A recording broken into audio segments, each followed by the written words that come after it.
नमस्कार, जय हिंद। आज के सेशन में हम पढ़ने जा रहे हैं हिस्ट्री सब्जेक्ट के बारे में। ठीक है।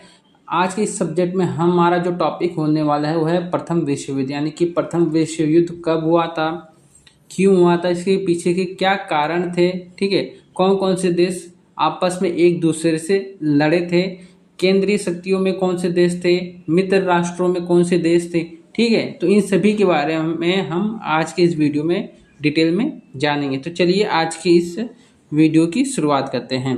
तो सबसे पहले हम इसके इंट्रोडक्शन पे एक नज़र डाल लेते हैं। ठीक है।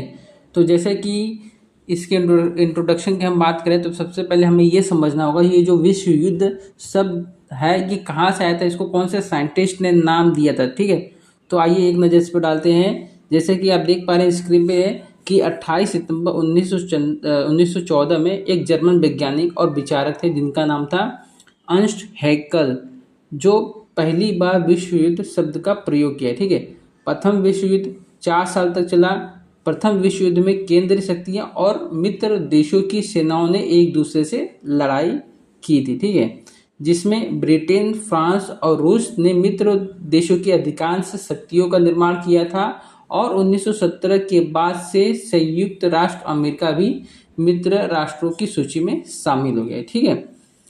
ऑस्ट्रिया, हंगरी, जर्मनी, बुल्गारिया और ओटोमन साम्राज्य जो आज का टर्की है, ये सारे देशों ने मिलकर केंद्रीय शक्तियों का गठन किया। ठीक है। तो आपको इंट्रोडक्शन में मोटा मोटा पता चल गया कि प्रथम विश्व युद्ध कब हुआ था। ठीक है।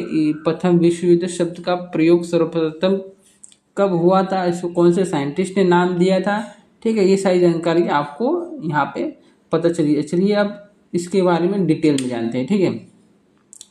तो जो सबसे पहला है प्रथम विश्व युद्ध का मुख्य कारण क्या था, इसमें जो सबसे पहले आता है वो आता है सैन्यवाद। ठीक है। सैन्यवाद क्या होता है, आइए इस पर एक नज़र डालते हैं। जैसे कि हर एक बड़ा देश अपने से छोटे देश पर अटैक करता है और सोचता है कि उस देश से जितना धन लूट सके और उसे अपने देश ले जा सके उतना लूटने की कोशिश करता है, लेकिन उसके लिए जो चाहिए वो है सेना। जिस देश के पास जितनी बड़ी सेना होगी उसे हराना मुश्किल हो जाएगा। जर्मनी की उसी नीति के कारण जो उसके आसपास के राष्ट्र थे उसमें डर का माहौल पैदा हो गया। तो ये एक कारण है प्रथम विश्व युद्ध का सैन्यवाद। ठीक है। इससे जो आसपास के जो कंट्री थे उनमें सेना की भर्ती करने की होड़ मच गई और जो बड़े पैमाने में भर्ती करने लगे। ठीक है। अब आइए इसके दूसरे कारण यानी कि साम्राज्यवाद के बारे में पढ़ते हैं कि आखिर ये साम्राज्यवाद होता क्या है। तो विश्व युद्ध का दूसरा सबसे बड़ा कारण था साम्राज्यवाद। ठीक है। साम्राज्यवाद में क्या होता है कि साम्राज्यवाद जर्मनी की सत्ता पर जो लोग बैठे थे वो बहुत लालची थे, वो साम्राज्यवाद की नीति को मानते थे। साम्राज्यवाद का मतलब होता है अपने साम्राज्य का विस्तार करना। ठीक है। अब आप ही बताइए कि अगर अगर आपके घर को कोई अनजान व्यक्ति कब्जा कर ले तो आपके मन में क्या होगा। आप अपने घर को बचाने के लिए उस व्यक्ति से लड़ाई करेंगे। ठीक है। इससे क्या होता है कि आपके और उस अजनबी व्यक्ति के बीच में एक युद्ध का माहौल छिड़ जाएगा। ठीक है। तो जाहिर सी बात है कि आप अपने घर को बचाने के लिए लड़ाई करें। तो सेम यही चीज़ बाकी देशों ने भी किया। वो अपने साम्राज्य को बचाने के लिए जो जर्मनी है उससे लड़ने के लिए तैयार हो गए और आसपास के देशों से सहयोग मांगने लगे, जो प्रथम विश्व युद्ध के मुख्य कारण में से एक था। ठीक है। ये तो हो गया आपका साम्राज्यवाद। अब आते हैं राष्ट्रवाद। राष्ट्रवाद क्या होता है। राष्ट्रवाद में जैसे कि मैं आपको एक एग्जांपल समझाता हूँ जो आज के करंट एग्जाम, जैसे कि भारत है और पाकिस्तान है, हमारे भारत के पास भी कश्मीर है और कश्मीर का कुछ हिस्सा पाकिस्तान के पास भी है, जिसे कहते हैं पाकिस्तान ऑक्यूपाइड कश्मीर। लेकिन जो पाकिस्तान ऑक्यूपाइड कश्मीर है, वहाँ के लोग पाकिस्तान को नहीं पसंद करते, वो पाकिस्तान में नहीं रहना चाहते। अगर वो उनको मौका मिल जाए कि वो भारत में आके रह सकते हैं, तो खुशी खुशी से आके रह सकते हैं। तो इससे क्या है, तो वहाँ पे जो पाकिस्तान ऑक्यूपाइड कश्मीर है, वहाँ वहाँ पे पाकिस्तान के खिलाफ अलग अलग कदम उठाए जाते, हमेशा रोज़ दंगे होते, रोज़ मारपीट होती, मतलब वहाँ पे एक तरह का देखा जाए तो हिंसा का माहौल होता है। ठीक है, तो सेम उसी तरह ये जो ऑस्ट्रिया हंगरी जो कंट्री है, ठीक, उसने क्या किया था, ये जो बोस्निया और जो हर्ज़ोगोविना जो कंट्री है, उनको क्या कर लिया था, अपने अधीन कर लिया था, यानी कि अपने कब्जे में कर लिया था। लेकिन जो वहाँ के लोग थे, यानी कि हर्ज़ोगोविना और बोस्निया के जो लोग थे, वो ऑस्ट्रिया में नहीं रहना चाहते थे, वो सर्बिया के साथ रहना चाहते थे। मैं अभी आपको उसको मैप के माध्यम से समझाऊंगा। ठीक है, तो वहाँ के लोगों में एक तरह से देखा जाए तो एक राष्ट्रवाद की नीति पनपने लगी लोगों के बीच में। ठीक है, वो किसी भी तरीके से वो ऑस्ट्रिया से बाहर निकल के सर्बिया के साथ रहना चाहते थे। इसके लिए वो कुछ भी कर सकते थे, यानी किसी की हत्या भी कर सकते थे। ठीक है, तो ये हो गया राष्ट्रवाद। अब आते हैं सीक्रेट डिप्लोमेसी। सीक्रेट डिप्लोमेसी क्या होता है, जैसे कि अगर आप का राष्ट्र है, ठीक है, अगर आपको अपने राष्ट्र को और मजबूत और विशाल बनाना होगा, इसके लिए आपको बड़े देशों के साथ टाई अप करना पड़ेगा, उनके साथ बातचीत करना पड़ेगा, उनके साथ अपने रिलेशन को और बेहतर बनाना पड़ेगा। ठीक है, तो आपका रिलेशन दूसरे देशों के साथ जितना मजबूत होगा, उतना ही आपको पावर मिल जाएगा। इससे क्या होता है, कल को आपके ऊपर कुछ भी कोई प्रॉब्लम आए, किसी देश ने आपके ऊपर अटैक किया करेगा, तो आपके जो मित्र राष्ट्र हैं, जो आपके सहयोगी राष्ट्र, वो आपको बचाने के लिए आ सकते हैं। तो ये होता है गुप्त कूटनीति। तो इस तरह के जो भी कंट्री थे यूरोप में, वो एक दूसरे के साथ क्या करने लगे, समझौते करने लगे। इससे क्या हुआ, जो यूरोप था वो दो भागों में बट गया। ठीक है, जैसे कि अलायंस गठबंधन मतलब वही होता है कि आप एक दूसरे से आपसे समझौते करके आप उनके साथ एक कॉन्ट्रैक्ट साइन कर लेते हैं। जैसे कि आप एक कहते हैं, इसको आप इस तरीके से कर सकते हैं, आप एक समझौते पर हस्ताक्षर कर लेते हैं कि आपके ऊपर कोई भी मुसीबत आएगा तो जो आपका जो नेबर कंट्री है, जो आपका मित्र राष्ट्र, वो आपको उसमें हेल्प प्रोवाइड करेगा। ठीक है, अब आते हैं आर्मिंग फॉर, यानी कि युद्ध के लिए हथियार तैयार करना। इसमें क्या था कि जाहिर सी बात है, अगर सेना के पास आपके पास कितनी भी बड़ी सेना क्यों ना हो, लेकिन अगर आपके पास लड़ने के लिए हथियार नहीं है, आधुनिक हथियार नहीं है, वेपन्स नहीं है, तो आप सेना रखने का कोई मतलब नहीं है। उसके लिए आपके पास आधुनिक हथियार होने चाहिए, गोला बारूद, बंदूक, तोप, ठीक है, जहाज, ये सारी चीज़ें आपके पास होने चाहिए, तभी आप किसी देश को अपने कब्जे में कर सकते हैं। तो इसलिए जो यूरोपीय कंट्री थे, वहाँ पे हथियारों को बनाने का सिलसिला भी शुरू हो गया और हथियारों को तो ज़्यादा से ज़्यादा बनाने की डिमांड भी आने लगी थी। और जो सबसे आखिरी और जो सबसे मेन कारण था, वो था कि ऑस्ट्रिया आर्किड्यूक की हत्या है। ठीक है, जैसे मैंने बताया था कि बोस्निया और जो हर्जेगोविना के लोग थे, सर्बिया में रहने के लिए कुछ भी कर सकते थे, वो किसी को मार भी सकते थे। तो सर्बियाई लोगों ने क्या किया, ऑस्ट्रिया आर्किड्यूक की हत्या कर दी, जो कि प्रथम विश्व युद्ध का ये सबसे बड़ा मेन कारण है। ठीक है, चलिए अब आगे बढ़ते हैं, आगे की स्लाइड में देखते क्या है। ठीक, अब देखते हैं यहाँ पे प्रथम विश्व युद्ध में कौन कौन से देश लड़े हैं। जैसे कि अभी आप स्क्रीन पे देख पा रहे हैं कि Russia, United State, Middle East and other region, यानी कि जो रशिया और यूनाइटेड स्टेट थे और मिडल ईस्ट के जो कुछ देश थे, उन सभी ने मिलके मित्र राष्ट्रों का गठन किया, यानी कि अलाइड पावर का गठन किया। ठीक है, और जो सेंट्रल पावर में थे वो थे जर्मनी, ऑस्ट्रिया हंगरी, टर्की। ठीक है, जिन्होंने सेंट्रल पावर का गठन किया।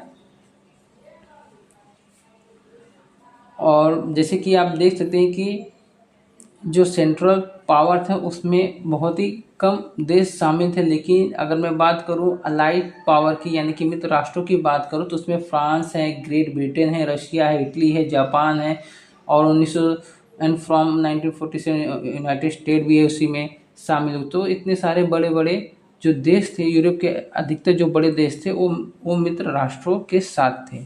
ठीक है, तो इससे आपको पता चले कौन कौन से देश, ठीक है, मित्र राष्ट्रों के साथ लड़े और कौन से देश केंद्रीय शक्तियों के साथ लड़े। ठीक है, अब आगे चलते हैं। जैसे कि मैंने आपको बताया था कि आपको मैं मैप के माध्यम से बताऊंगा कि ऑस्ट्रिया हंगरी कहाँ पर है और हर्जेगोविनिया और जो बोस्निया थे वो कहाँ पे। तो ये देखिए यूरोप का मैप है 1914 का। इसमें जो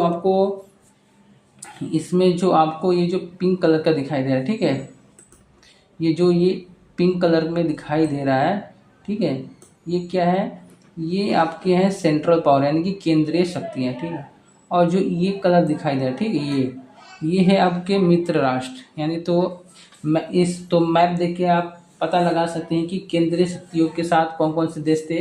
जैसे कि केंद्रीय शक्तियों में जर्मनी हो गया, ऑस्ट्रिया हंगरी हो गया, ठीक है, ये बुल्गारिया हो गया, यहाँ पे देखिए नीचे है, ठीक है, ये टर्की हो गया आपका और टर्की। बस यही कुछ राष्ट्र जो थे वो केंद्रीय शक्तियों के साथ थे। ठीक है, अगर मैं बात करूं मित्र राष्ट्रों की, आप देख सकते हैं मैप से अंदाज़ा लगा सकते हैं कि मित्र राष्ट्रों की संख्या जो थी सबसे अधिक थी, जिसमें ये जो सबसे बड़ा देश था रशिया था, यहाँ पे यूक्रेन है, ठीक है, ये रोमानिया हो गया यहाँ पे आपका, ठीक, ये फ्रांस हो गया आपका, इधर इटली हो गया और इधर पुर्तगाल हो गया आपका, इंग्लैंड हो गया, यहाँ पे आपका आयरलैंड हो गया। तो ये सारे देशों ने मिलकर केंद्रीय शक्तियों का निर्माण किया, ठीक है। और ये जो ग्रीन कलर में दिखाई दे रहा है ये जो देश थे ये सारे न्यूट्रल थे, इन्होंने किसी देशों के साथ लड़ाई नहीं किया, ठीक है। तो आपको मैप से एक अंदाजा लग गया कि कौन कौन से देश किसके साथ थे। अब आइए आगे बढ़ते हैं। देखिए अब यहाँ तो आपको क्लियर हो पाएगा कि ये जो बोस्निया और हर्बिया थे ये कहाँ पे लोकेट करते हैं और सर्बिया कहाँ पे लोकेट करता है। जो ये पूरा एरिया दिखाई दे रहा है, ठीक है, ये पूरा जो एरिया आता है ये ऑस्ट्रिया हंगरी के अंदर आता है। ऑस्ट्रिया हंगरी में कौन कौन से वो कंट्री आते हैं, देखिए ऑस्ट्रिया आता है, स्लोवाकिया आता है, चेक रिपब्लिक आता है, स्लोवेनिया आता है, ठीक, क्रोएशिया, बोस्निया, ये देखिए मैं बता रहा था ना बोस्निया और एंड हर्बिया, ये था। ये ऑस्ट्रिया और हंगरी ने इसे अपने राष्ट्र में मिला रखा था, अपने राष्ट्र में मिला रखा था। लेकिन जब ये वर्ल्ड वार ख़त्म हो गया तो ये जो बोस्निया और हर्बिया था ये अलग हो गया ऑस्ट्रिया हंगरी से, ठीक है। ये जो लोग थे ये सर्बिया यहाँ पे आना चाहते थे, ठीक है, देखिए यहाँ सर्बिया दिख रहा है, ये लोग सर्बिया में आना चाहते थे। इनका असली मकसद था यहाँ पे सर्बिया के साथ रहना, न कि ऑस्ट्रिया हंगरी के साथ रहना था, ठीक है। तो यहाँ देखिए Austria Hungary from one empire to many nation, ठीक है, यानी ये जो ऑस्ट्रिया हंगरी था इन्होंने कई सारे देशों के ऊपर अपना कब्जा जमा के रखा था, ठीक है। तो इसके अंदर बहुत से देश आते थे जिनके ऊपर इन्होंने कब्जा कर रखा था, यानी एक तरह से अपना कंट्रोल बना के रखा था, ठीक है। लेकिन जब ये वर्ल्ड वार ख़त्म हुआ, ठीक है, 4 साल बाद, तब ये सब कंट्री अपना अपना इंडिपेंडेंट हो गए और अपना एक अलग राष्ट्र बनाने में कामयाब हो गए, ठीक है। अब आगे चलते हैं। ये देखिए यहाँ पे आपको दिखेगा आउटब्रेक ऑफ वार, युद्ध का प्रकोप क्या हुआ। अब आइए डिटेल में जानते हैं कि आर्क्टिक प्रिंस कौन थे। जैसे कि मैंने बताया था कि ऑस्ट्रिया हंगरी के बजाय सर्बिया में शामिल होने के लिए हर्जेगोविना और बोस्निया में स्लाव लोगों की इच्छा संघर्ष की शुरुआत में एक प्रमुख कारण थी, ठीक है। जैसे कि मैंने बताया था कि ये जो आपके बोस्निया और हर्जेगोविना है ये सर्बिया के साथ रहना चाहते थे और ऑस्ट्रिया के साथ रहना नहीं चाहते। इससे उनमें क्या हुआ, राष्ट्रवाद की भावना पैदा होने लगी, ठीक है।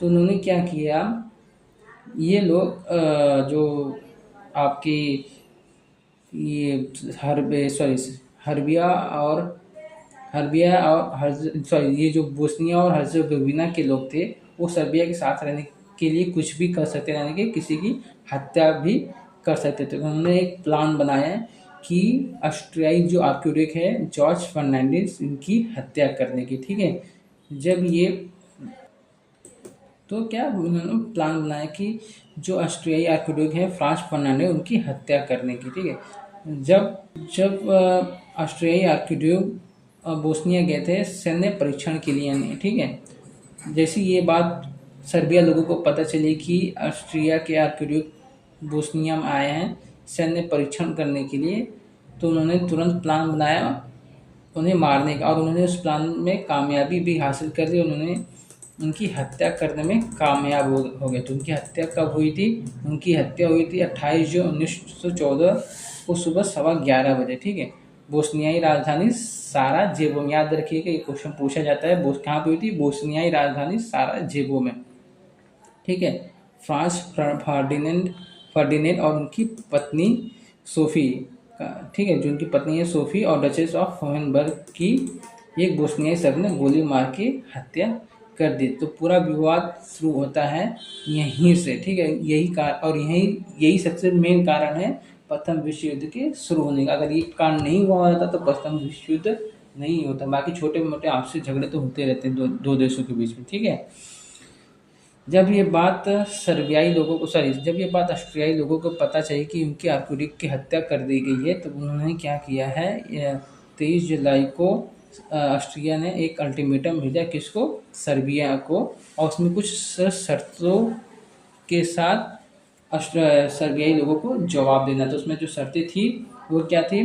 पहला कि जो भी ऑस्ट्रिया के खिलाफ विरोध प्रचार हो रहा है उसको रोकना था, और जितने भी आतंकवादी संगठन हैं जो ऑस्ट्रिया को नुकसान पहुंचा और ऑस्ट्रिया में खून खराबा या आतंकवादी घटनाएं हो रही है उनको ख़त्म करना था। और जो तीसरा था, जो इतने भी सर्बिया के अधिकारी हैं वो सपोर्ट करेंगे ऑस्ट्रियाई अधिकारी को जांच करने में। ठीक है, ये 3 तरह की शर्तें उस अल्टीमेटम में भेजी गई थी, और उसको सर्बियाई लोगों को समय भी दिया गया था कि आपको 48 घंटे के अंदर आपको इस अल्टीमेटम का रिप्लाई करना है। लेकिन सर्बियाई वालों ने इस अल्टीमेटम का रिप्लाई भी दिया और उनकी कुछ शर्तों को स्वीकार कर लिया। ठीक है, बस एक शर्त को नहीं स्वीकारा कि सर्बियाई लोग, जो सर्बियाई के जो अफसर है वो साथ नहीं देंगे ऑस्ट्रियाई अफसर का किसी भी जांच पड़ताल करने में। ठीक है, ये बात ऑस्ट्रियाई लोगों को पसंद नहीं आई और उन्होंने क्या किया, उन्होंने सर्बिया के खिलाफ एक युद्ध की घोषणा कर दी। ठीक है, अब देखिए इसमें जापान की कैसे एंट्री होती है। देखिए, जैसे कि मैंने बताया था कि ये आपको सबसे पहले जो काम बताया था उसमें था एक गठबंधन। ठीक है, उसमें क्या था कि जर्मनी है वो ऑस्ट्रिया हंगरी का बहुत ही अच्छा दोस्त है। एक तरह से ये है कि मित्र उसका ऑस्ट्रियन के साथ काफ़ी उसका अच्छा रिलेशनशिप था, इसलिए उसको इस मैटर में दखल करना पड़ा। ठीक है, तो जर्मनी ने भी, हाँ ठीक है, इस तरीके से जर्मनी का एंट्री होता है इसमें वर्ल्ड वार 1 में। ठीक है, अब सेकेंड साइड देखा जाए तो भाई सर्बिया भी तो अकेले है नहीं, उसकी रक्षा करने की जिम्मेदारी किसको मिली थी? इंग्लैंड को, ब्रिटेन को मिली थी। ठीक है, अब ब्रिटेन को सर्बिया को बचाने का रक्षा समझौता भी हुआ था। दोनों के बीच में एक आपसी रक्षा समझौता हुआ था कि अगर सर्बिया के ऊपर कुछ भी होता है, कुछ भी किसी भी तरह का अटैक होता है तो ब्रिटेन उसका हेल्प करने के लिए आगे आएगा। ठीक है, तो इस तरीके से ब्रिटेन की भी एंट्री हुई और जर्मनी की भी एंट्री हुई, और इसी के साथ साथ फ्रांस के भी एंट्री हो गई। फ्रांस की एंट्री की हुई, आइए आगे बताते हैं। तो जैसे कि अभी आप लोगों को पता चला कि जर्मनी का कैसे एंट्री हुआ वर्ल्ड वार 1 में। जर्मनी का ऑस्ट्रियन के साथ काफ़ी अच्छा रिलेशनशिप था, अच्छा बॉन्डिंग था, इसके लिए जर्मनी को आगे आना पड़ा। सेकेंड एंड पे सर्बिया का ब्रिटेन के साथ भी अच्छा रिलेशनशिप था, और रशियन के साथ भी अच्छा रिलेशनशिप था, और फ्रांस के साथ भी अच्छा रिलेशनशिप था। इसलिए उसको बचाव के लिए इन तीनों को आगे आना पड़ा। वो सॉरी, ऑस्ट्रिया के साथ सिर्फ जर्मनी और ऑस्ट्रिया के साथ सिर्फ जर्मनी आया, और लेकिन सर्बिया के साथ देखा जाए तो ये 3 देश उसके साथ आ गए। लेकिन जर्मनी ने क्या किया, एक कदम आगे बढ़ के जर्मनी ने क्या किया, इन दोनों ही देशों को अल्टीमेटम भेजा। किसको? एक रशिया को और एक फ्रांस को अल्टीमेटम भेजा। ठीक है, जर्मनी ने रशिया को 24 आवर का अल्टीमेटम भेजा और फ्रांस को 18 घंटे का अल्टीमेटम भेजा। ठीक है, तो उस अल्टीमेटम में क्या था रशिया के लिए ये था कि रशिया जो भी अपना मिलिट्री की मोबिलाइजेशन कर रही है, यानी कि जहाँ मतलब सर्बिया में अपनी सेना को भेज रही थी उसको रोके, वो अपनी सेना सर्बिया में ना भेजे। ठीक है, ये अल्टीमेटम था रशिया के लिए। और फ्रांस के लिए अल्टीमेटम ये था कि वो किसी भी तरीके से युद्ध में भाग न ले और न्यूट्रल रहे पूरी तरीके से। लेकिन इन दोनों ने, यानी कि रशिया और फ्रांस दोनों ने जर्मनी के अल्टीमेटम को नेग्लेक्ट कर दिया। ठीक है, इससे क्या हुआ कि जर्मनी ने 1 अगस्त को रशिया के खिलाफ युद्ध की घोषणा कर दी और उसने अपनी सेना रशिया की तरफ भेजने लगा। फिर उसके अगले दिन ही जर्मनी ने अपनी सेनाओं को लक्समबर्ग और बेल्जियम के पास भेजना शुरू कर दिया। और इस तरीके से 3 अगस्त को जर्मनी ने फ्रांस के खिलाफ भी युद्ध की घोषणा कर दी। 1 अगस्त को रशिया के खिलाफ और 3 अगस्त को फ्रांस के खिलाफ उसने युद्ध की घोषणा कर दी। किसने? जर्मनी ने। ठीक है, तो इस तरीके से देशों की भागीदारी होने लगी। ठीक है, अब आइए आगे चलते हैं। तो यहाँ पे देखिए, आपको यहाँ पे डिटेल में पता चलेगा कि कौन कौन से देश ने किस किस देश के खिलाफ कब युद्ध की घोषणा की थी। ऑस्ट्रिया हंगरी ने 5 अगस्त को रूस के खिलाफ युद्ध की घोषणा की। 6 अगस्त को सर्बिया और जर्मनी के बीच में युद्ध हुआ। 7 अगस्त को ऑस्ट्रिया हंगरी के खिलाफ मोंटेनेग्रो और 12 अगस्त को जर्मनी के खिलाफ। ठीक है, फ्रांस और ग्रेट ब्रिटेन ने 10 और 12 अगस्त को ऑस्ट्रिया और हंगरी के खिलाफ लड़ाई छेड़ दिया। और 23 अगस्त को जापान बनाम जर्मनी के बीच युद्ध शुरू हो गया। और 25 अगस्त को ऑस्ट्रिया हंगरी ने जापान के खिलाफ और 28 अगस्त को बेल्जियम के खिलाफ युद्ध की घोषणा कर दी। इस तरह से देखा जाए तो कई देश, यानी कि एशिया से भी कुछ देश और यूरोप से भी कुछ देश इस प्रथम विश्व युद्ध में शामिल हो गए। तो इस तरह से देखा जाए, जो सबसे बड़ी पार्टी निकल के आ रही थी, जो सबसे बड़ा जो गुट निकल के आ रहा था कंट्री के मामले में, वो था मित्र राष्ट्र। क्योंकि मित्र राष्ट्रों में जो देश थे वो सबसे बड़े बड़े थे, उनकी ताकतवर फौज थी। मित्र राष्ट्रों में देखा जाए तो वो कौन है? अमेरिका है, जापान है, आपका फ्रांस है, रशिया है, ब्रिटेन है, आयरलैंड है। ठीक है, तो ये सारी मेन जो कंट्रियाँ थी वो मित्र राष्ट्रों की तरफ से लड़ रही थी। और जो आपके केंद्रीय शक्तियाँ थी उसमें जापान है, Austria Hungary, sorry Japan, Germany, Austria Hungary और आपका तुर्की। ठीक है, और ओटोमन एम्पायर के कुछ कंट्री शामिल थे। ठीक है, इसके अगले वीडियो में बताऊंगा कि किस देश के पास कितनी सैन्य शक्तियाँ थी, यानी कि किसके पास आर्मी पावर ज़्यादा था, किसके पास नेवी पावर ज़्यादा थे, और किस देश के पास एयरफोर्स ज़्यादा थे, और कौन सा देश किसके ऊपर ज़्यादा हैवी था। ठीक है, ये इसके अगले वीडियो में बताएंगे। अगर आपको ये वीडियो समझ में आया हो तो इस चैनल को लाइक करें, वीडियो को लाइक करें, चैनल को सब्सक्राइब करें। ठीक है, मिलते हैं इसके अगले वीडियो में। तब तक के लिए नमस्कार, जय हिंद।